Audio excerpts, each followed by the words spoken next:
Yeah, I'm happy to do that. But I'm more of a citizen of the world than a European. I'm a cosmopolitan. I could be happily living in America, picking up U.S. citizenship, or even many other potential countries I could be living in. So I'm not. I'm also German by origin and have German nationality, but now I'm a UK citizen and identify strongly with UK, maybe more even so than Germany. I'm happy with the UK society. It's more exciting. There's also I love the British traditions, liberal traditions, and I'm leading a big British architectural firm, but it's also very cosmopolitan with what 70 different nations represented in our company.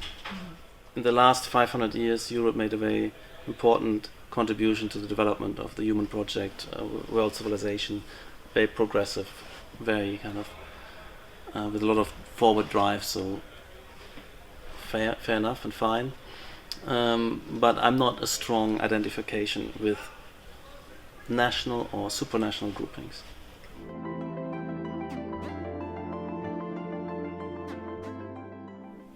In Germany, when I grew up, Europe was celebrated, the EU, and there was actually a lack of patriotism and German national identity and commitment to the German nation. There was a lot less than you find in any other nation.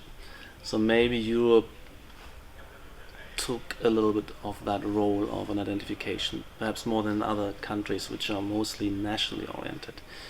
So, but to some extent, even from my younger age on, I was more of a cosmopolitan.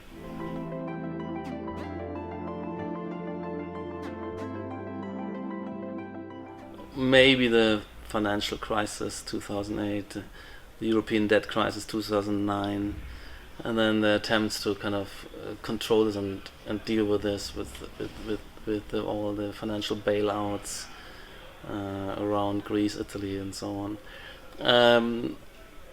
That was pretty in showing up problems in state interventionism and the way, first of all, the origin of the crisis had to be attributed to interventionist policies. That's not usually understood, but also then the kind of prolongation and of the crisis and follow-on problems of trying to manage the crisis. I would be much more. This wasn't a good story, and also showed up the weakness of the euro, which I think should never have happened. For instance.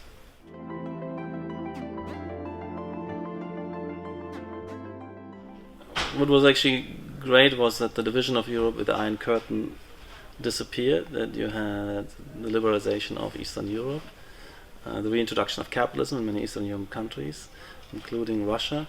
So I perceive these as positive experience, and also the division of Germany was overcome, and I was actually in Berlin at the time when the wall came down, and the post-unification period was quite exciting in Berlin. So this kind of city had a great flourishing in the 1990s, and I enjoyed some of that.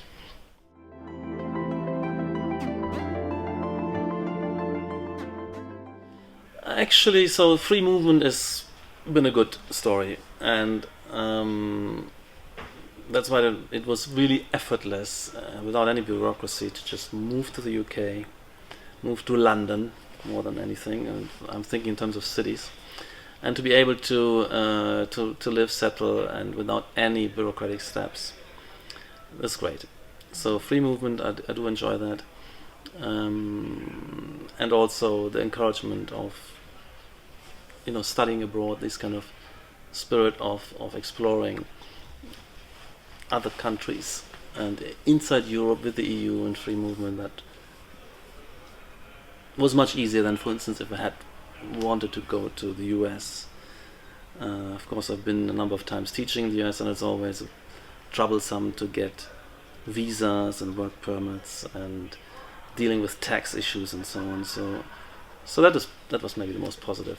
That I'm now living in London as a German, and it's nearly like moving within the country, moving within Europe.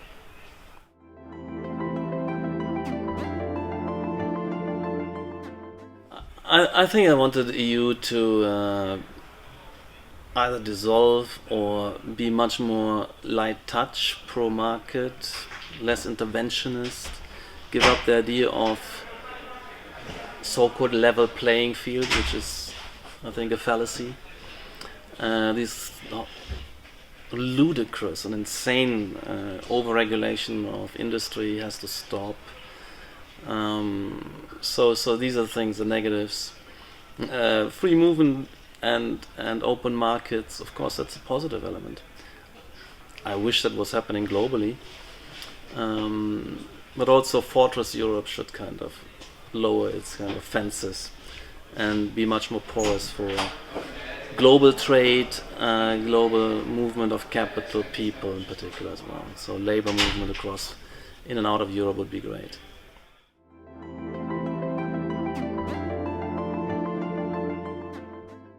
Fortress Europe is a kind of anti-immigration fortress, and also it's still a kind of tariff barrier set up. It wants to protect itself from competition abroad. I don't think that's conducive. The other thing I hope for Europe, and that's not directly to do with the EU, but maybe we could foster, for instance, now Spain, you get the issue of Catalonian drive for independence. I don't think the EU is helping.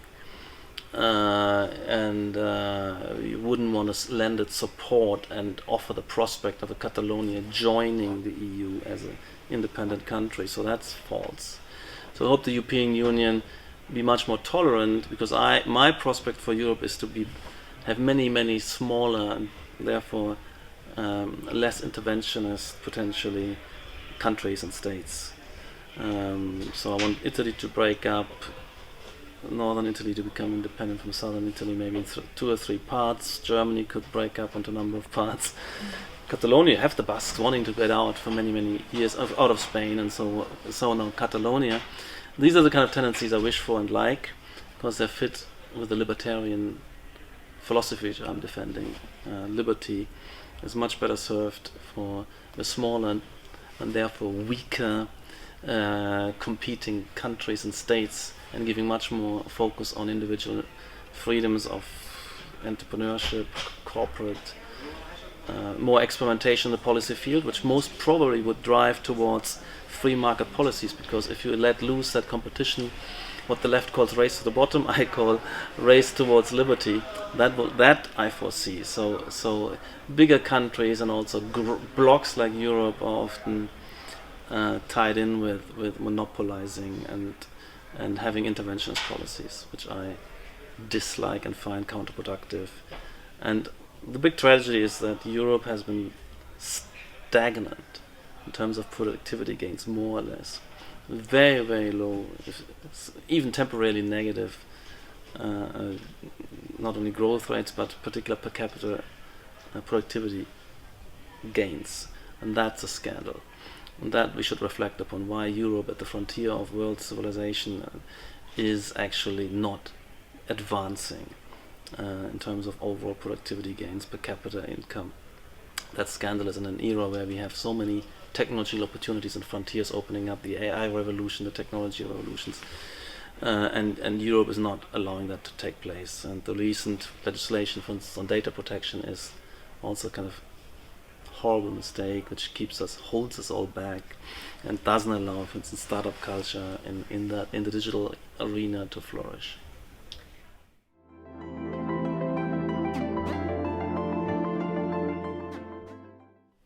Well, I don't think countries should wanted to make so much. I think they can be very successful if they, and probably because they are unable politicians unable to indulge in their interventionist fantasies, because in a small country imposition of policies are disastrous, and if you have left, right and all around it by competitors who will not go along with that, and then you kind of burden your producers with impositions.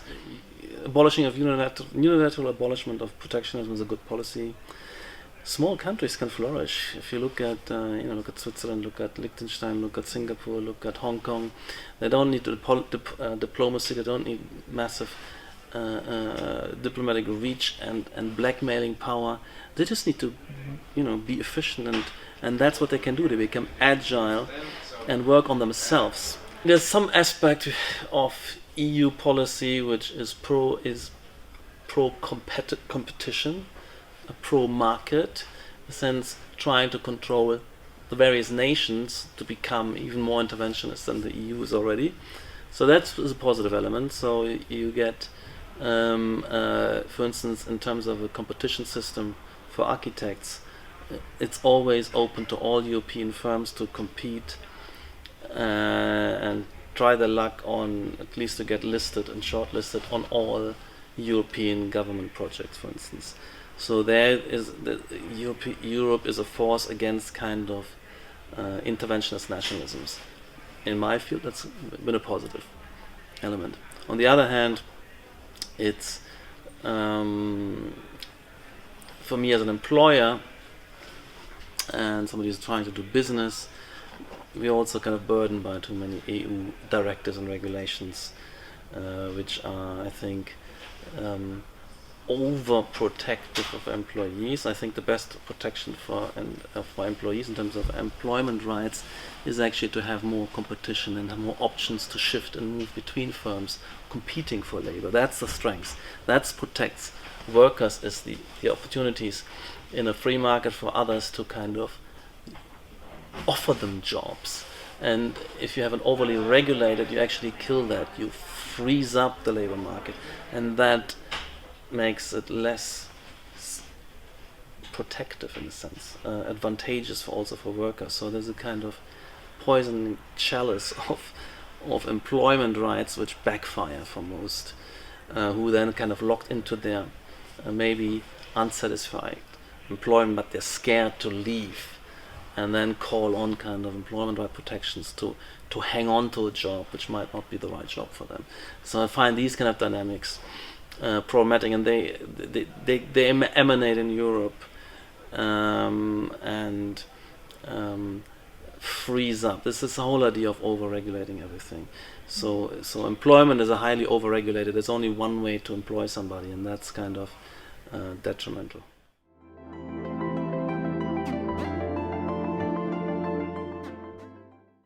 I accept that this could have potential, but he also admitted that for some countries they would go more liberal if they would be outside of the EU.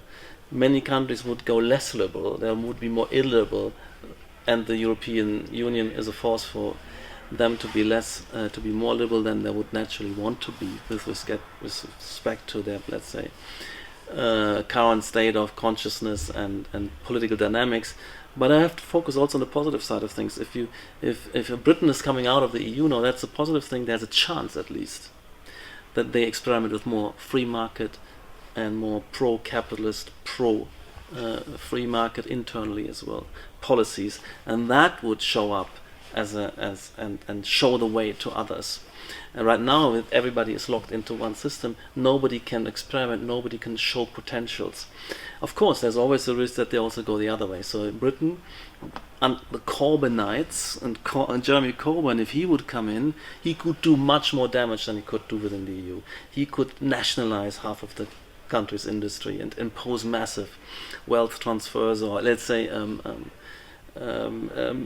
anti-competitive policies. So it cuts both ways. But I'm somebody who's more of a risk taker. I'd rather have the EU busted up and see the chance that some come through to become more liberal, and then let those who want to become more illiberal, they will swallow they will realize that they're digging their own grave, and that is only a temporary setback. And in the end, a less monopolized, a less kind of collectivist regime will let the more liberal countries win out, and then others will follow. That's my prospect for Europe.